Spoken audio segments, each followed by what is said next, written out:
All right, so have you had any issues accessing a health facility in the wake of COVID-19? Do share your experiences with us on Twitter at DSTV. Moving on, now testing for coronavirus is one of the most important ways to curb its spread. Many countries across the world are approaching coronavirus testing differently to increase virus detection significantly. Health authorities in Nigeria have been criticized for failing to increase testing capacity across the country. But do people know why they should be tested and how effective are the testing methods? Just Nigeria's Abayomi Adisa has more. To beat the coronavirus, we have to know how many people are becoming infected, where, when, and how. And that's why testing for the virus is one of the most important things we can do. It can tell us who might be infected with the virus, who might have been infected in the past, and who might need to be in strict isolation to stop the virus from spreading.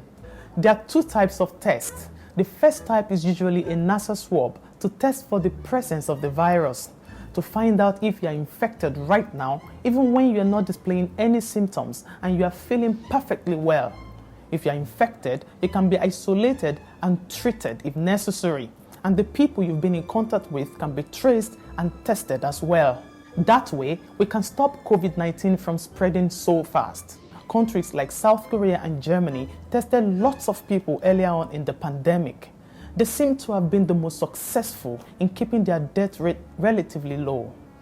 Countries like Ghana have adopted new testing methods to increase virus detection, while others like Nigeria are trying to catch up. We're not yet where we want to be, but we're making steady progress.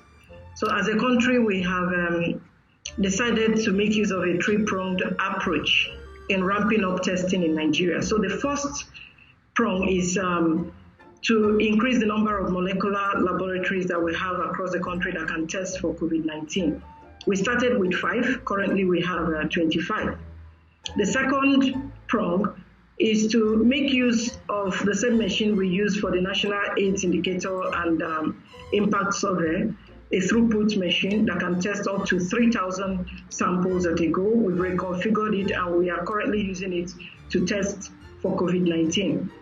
And then the third approach is to use the Gene Expert technology to reconfigure it to also be able to test for COVID-19. To break the gap in testing across Africa, the Africa Center for Disease Control is working not just to increase testing, but also encourage local production of test kits. You need to get hold of the right chemicals, have the expertise, and make sure you have enough laboratories to be able to process tens of thousands of tests every day. Currently, the African CDC, that's the African Center for Disease Control, has marshaled out a plan called PAT, a partnership to accelerate COVID-19 testing, to ensure that some level of motivation of even local production of these test kits and facilities is encouraged, and of course making it available to as many countries in Africa as possible. So the African CDC has been doing its own best, realizing the depth of testing facilities across Africa to see how this can be upscaled. The second type of test looks at whether you've been infected in the past and whether you might now have some immunity. It does this by searching for antibodies in the blood, which your immune system uses to fight off bacteria and viruses. Sadly, reliable antibody tests are not yet widely available. While there have been trials in various places and there are some pretty ineffective products on the market, scientists are cautious. Not having a test is better than having a bad test that gives false results. Where the danger is if there are many false positives or many false negatives. Both are in fact unacceptable. If you have a large percentage that are false negatives, that means you are now telling people they are not infected by the virus, whereas they really are. Or the other way around, that they are infected, whereas they are not infected. So false results can be quite a jeopardy. It will be a huge help if reliable antibody tests can be mass-produced and can be developed soon. If we know someone has immunity, it will be easier for them to get back to work. If we know that lots of people have some immunity, it will be easier for us to start lifting lockdowns in safer and more sustainable ways. But there is a problem.